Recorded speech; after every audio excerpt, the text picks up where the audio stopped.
Assalamualaikum warahmatullahi wabarakatuh. Perkenalkan, nama saya Sally Aika Rumah dengan NIM B1B1230008 kelas A. Di sini saya memenuhi tugas mata kuliah Korupsi dan Pemerintahan yang diampu oleh Bapak Alfa Beriansa, SIP MIP, selaku dosen pengampu mata kuliah Korupsi dan Pemerintahan tentunya. Baiklah, di sini langsung saja kepada materi yang akan saya bawakan. Baiklah, langsung saja di sini saya akan membahas terlebih dahulu apa itu korupsi. Korupsi adalah tindakan penyalahgunaan kekuasaan oleh pemerintah untuk keuntungan pribadi atau kelompok sehingga merugikan negara dan masyarakat luas. Dalam konteks hukum, korupsi tidak hanya soal mengambil uang negara, tetapi juga mencakup perilaku tidak jujur, penyuapan dan manipulasi yang merusak keuangan negara serta kesejahteraan politik. Nah, ada juga yang berpendapat bahwa lain, korupsi merupakan bantuan menyimpang yang dilakukan oleh pemegang kekuasaan demi memperoleh manfaat pribadi atau kelompok yang menimbulkan kerugian bagi negara maupun masyarakat, serta meliputi sebagai tindakan curang, suap, terus manipulasi yang mengganggu kestabilan keuangan negara dan kesejahteraan umum. Nah, tadi kita sudah membahas pengertian dari korupsi itu. Tadi kita ada membahas korupsi itu adalah tindakan yang merugikan negara. Ada juga yang berpendapat bahwa itu korupsi itu suap, manipulasi. Nah, di sini saya akan membahas penyebab dari adanya korupsi. Nah, penyebab korupsi itu sangat beragam, mulai dari lemahnya kepemimpinan yang berintegritas, kurangnya pendidikan, agama, dan moral tentunya yang ada di diri kita untuk menumbuhkan jiwa nilai-nilai anti korupsi di diri individu itu kurang. Nah, pengaruh warisan kolonial, rendahnya akses pendidikan, nah tadi kemiskinan, lemahnya penegakan hukum, birokrasi yang rumit atau berbelit-belit itu bisa menimbulkan korupsi. Nah, perubahan sosial politik yang mendadak sehingga budaya masyarakat yang terhadap praktek korupsi, semua faktor ini sangat terkait dan menciptakan lingkungan yang subur bagi tumbuhan korupsi. Nah, tadi dari adanya birokrasi, terus adanya kurangnya pendidikan dan moral terhadap individu, nah itu menjadi penyebab utama. Nah, ada juga yang mengatakan penyebab dari korupsi itu datangnya dari orang terdekat kita. Nah, nilai yang paling korupsi yang paling banyak itu penyebabnya itu datang dari orang terdekat, misal dari tuntutan keluarga yang mengharuskan finansialnya harus stabil terus. Nah, itu yang menimbulkan penyebab adanya korupsi itu sangat besar di Indonesia terutama. Nah, lanjut ke pembahasan kita. Tadi kita sudah berbicara terkait apa itu korupsi, terus penyebab adanya terjadinya korupsi. Di sini kita akan membahas terkait pola-pola korupsi. Nah, pola-pola korupsi di Indonesia yang sering terjadi yaitu memiliki berbagai pola yang semakin kompleks. Pada pola kontroversial adalah bentuk paling klasik seperti penggelapan uang negara atau penggunaan fasilitas negara untuk kepentingan publik. Nah, pola kwitansi fiktif juga melibatkan pemalsuan dokumen keuangan. Nah, biasanya contohnya kalau pemalsuan dokumen ini misal dari bendahara membuat struk pembayaran dari adanya pembelanjaan negara misalnya. Nah, pembelanjaan ini belanjanya itu tidak sesuai dengan harga yang dari awal dibeli, tetapi lebih dilebihkan. Nah, keuntungannya itu untuk pribadi tentunya. Nah, terus adanya pola komis terjadi dalam pengadaan barang dan jasa di mana pejabat menerima komisi tersembunyi dari pihak swasta. Ada pola umpeti berupa pemungutan liar oleh pejabat untuk mempercepat dan mempermudah layanan publik. Nah, contohnya itu dalam layanan Dukcapil, contohnya dalam pembuatan EKTP yang mana itu sangat sering terjadi. Misal dalam pembuatan EKTP itu harus dengan sekarang akan ada by online, tapi dulu manual tetapan kan. Ada orang yang ingin cepat-cepat dilayani, terus memberikan uang kepada petugasnya untuk segera dilayani cepat, padahal sesuai prosedur itu harus mengantri, tetapi dia tidak mau. Nah, di sini si individu tadi memberikan uang berupa uang kepada petugas untuk bagaimana caranya saya harus cepat jadi. Nah, ada juga pola menjegal order adalah manipulasi proses bisnis di mana pejabat menghambat dan mengalihkan proyek.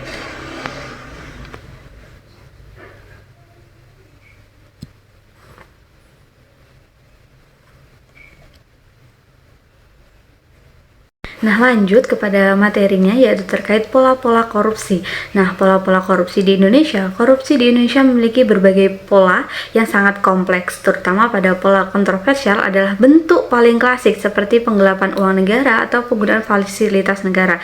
Nah, contohnya dari penggelapan uang negara yaitu baru-baru ini seperti kasus korupsi 9,9 triliun dari uang pendidikan. Nah, itu contoh penggelapan dana yang merugikan negara tentunya. Nah, ada juga pola kwitansi fiktif, yaitu melibatkan pemalsuan dokumen keuangan untuk mengklaim dana yang sebenarnya tidak perlu digunakan sesuai tujuan. Nah, di sini contohnya dari bendahara himpunan misalnya memberikan struk belanja yang aslinya itu tidak sesuai dari belanjaan asli, tapi dimanipulasi agar bisa memberikan impact bagi dananya itu bisa masuk ke individu tadi. Nah, ada pola komis terjadi dalam pengaduan barang dan jasa di mana pejabat menerima komisi tersembunyi di pihak swasta. Nah, tadi pola umpeti yaitu pola berupa pungutan liar dari pejabat untuk mempercepat dan mempermudah layanan publik. Nah, di sini contohnya yaitu seperti layanan, misal memberikan layanan EKTP, misal pembuatan EKTP yang mana prosesnya itu kan harus mengantri prosedurnya, tetapi di sini salah satu pihak itu tidak mau mengantri dan akhirnya memberikan uang kepada si petugasnya untuk bagaimana saya harus dilayani itu terlebih dahulu dan saya harus didahulukan. Nah, itu contohnya. Nah, itu pola menjegal order adalah manipulasi proses bisnis di mana pejabat menghambat atau mengalihkan proyek kepada pihak tertentu demi keuntungan pribadi ataupun kelompok. Setiap pola yang saya sebutkan di atas tadi itu menunjukkan betapa sistematik dan strukturnya praktek korupsi di berbagai sektor. Nah, tadi seperti yang sudah saya sebutkan tadi terkait pola-pola apa saja. Nah, dari kaitan dari semuanya itu sangat kompleks. Nah, lanjut, tadi kita sudah membahas terkait strategi juga. Nah, di sini juga kita mau sedikit mengulas lagi, yaitu terkait strategi korupsi. Nah, pemberantasan korupsi di Indonesia itu dilakukan dengan dua cara, juga yang tadi pencegahan dan penindakan. Nah, pencegahan ini dilakukan dengan anti korupsi dan reformasi birokrasi agar lebih transparan. Nah, penindakan ini dilakukan dengan pengawasan, penegakan hukum, perlindungan pelaporan. Pemerintah juga menjalankan strak PK yang melibatkan kerjasama pemerintah, masyarakat swasta, namun pelaksanaannya itu masih terkendala tadi karena lemahnya konsistensi dan pengawasan. Nah, dari setiap korupsi itu pasti ada tindakan strategi yang harus dilakukan oleh pemerintah agar apa? Agar bagaimana caranya korupsi itu tidak terjadi kembali. Nah, itu adalah PR bagi pemerintah supaya apa? Menetapkan strategi sesuai dengan sesuai dengan kondisi korupsinya tersebut gitu. Nah, di sini lanjut, tadi kita sudah membahas terkait apa itu korupsi, terus penyebab terjadinya korupsi, pola-pola korupsi di Indonesia, terus strategi untuk pemberantasan korupsi. Nah, di sini lanjut ke contoh kasus. Nah, contoh kasus tindakan korupsi, pidana korupsi yaitu penyalahgunaan wewenang dan kekuasaan seperti, nah di sini polanya yaitu penyalahgunaan wewenang dan kekuasaan. Nah, seperti penyalahgunaan dana bantuan atau bansos yang melibatkan pejabat di Kementerian Sosial. Nah, Komisi Pemberantasan Korupsi atau KPK juga menetapkan Menteri Sosial pada saat itu, yaitu contoh kasus tindak pidana korupsi penyalahgunaan kewenangan ini berupa bansos yang melibatkan pejabat tinggi juga. Komisi Pemberantasan ini menetapkan Menteri Sosial pada saat itu, yaitu modus operasi dari tindak korupsi ini yaitu melibatkan pemotongan dana dari setiap paket sembako yang disalurkan perusahaan-perusahaan. Nah, penyedia diduga memberikan komisi kepada pihak Kementerian Sosial sebagai bentuk balas jasa atau menunjukkan mereka sebagai penyedia barang, dan suap tersebut kemudian dikumpulkan dan dikelola sebelum akhirnya digunakan untuk kepentingan pribadi. Nah, lanjut, dana suap tersebut kemudian dikumpulkan dan dikelola sebelum akhirnya digunakan untuk kepentingan pribadi tadi. Nah, kasus ini yaitu menunjukkan membutuhkan bantuan pemerintah untuk bertahan hidup. Tindakan korupsi terhadap dana kemanusiaan seperti ini dinilai sebagai bentuk pengkhianatan terhadap amanah rakyat serta mencerminkan lemahnya integritas di lingkungan birokrasi pemerintahan tentunya. Nah, dari adanya contoh kasus bansos ini yang melibatkan pejabat tinggi dari pemerintah juga sangat memberikan dampak negatif bagi negara tentunya, bukan hanya tentang keuangan negara, tapi lemahnya jiwa kemanusiawi. Seharusnya dana itu bisa membantu masyarakat luas yang lebih membutuhkan bahkan, tetapi harus dikorupsi dan harus uangnya itu yang aslinya digunakan untuk masyarakat luas hanya untuk kepentingan pribadinya sendiri, padahal aslinya dia tidak membutuhkan itu untuk makan, tapi untuk berfora dia untuk kehidupannya pribadi. Nah, lanjut terkait contoh kasus tentunya yang tadi adanya penggelapan penyalahgunaan wewenang dan kekuasaan dari contoh korupsi bansos. Nah, di sini contoh korupsi selanjutnya yaitu tindak korupsi gratifikasi, pola korupsi gratifikasi, yaitu pada tahun 2017 terutama skandal mega korupsi dalam proyek pengadaan EKTP atau Kartu Tanda Produk Penduduk Elektronik yang dikelola oleh Kementerian Dalam Negeri Republik Indonesia. Proyek ini merupakan program strategis nasional dengan total nilai anggaran sebesar 5,9 triliun yang bertujuan untuk menciptakan sistem akademisi administrasi kependudukan yang efisien, akurat, dan berbasis teknologi.